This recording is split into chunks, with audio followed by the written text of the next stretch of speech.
this will undoubtedly be used by people who want to exploit these issues in order to say this shows what the West thinks of Islam, this is what Christians think of Muslims, and of course it's completely wrong, but this is why it's such a stupid and disgraceful and disrespectful thing to do. And what it will allow is every type of extremist to simply get out there and use it as an excuse to be more extreme, and that's why it's unfortunate, counterproductive. I mean, everything you can possibly say is just plain wrong and shouldn't happen.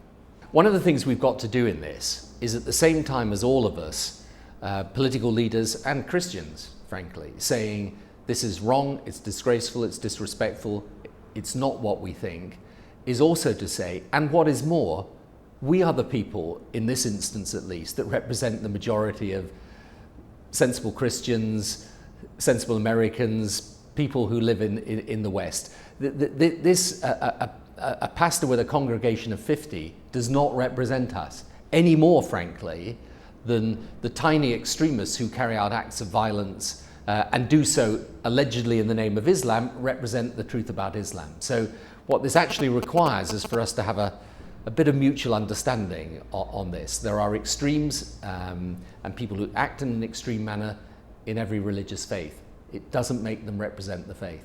How can you possibly say that the Koran, which incidentally, if you read, demonstrates Islam is a peaceful and harmonious religion? How can you possibly think that it does anybody any good to engage in a sort of symbolic destruction of it, which is bound not just to be incredibly offensive to anyone who's a Muslim, but actually offends, I think, most people of religious faith everywhere in the world?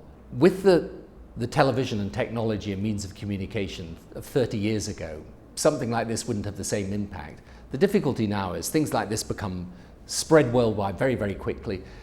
They cause an immediate reaction, and then if you're not careful, things then start to kind of spiral out of control.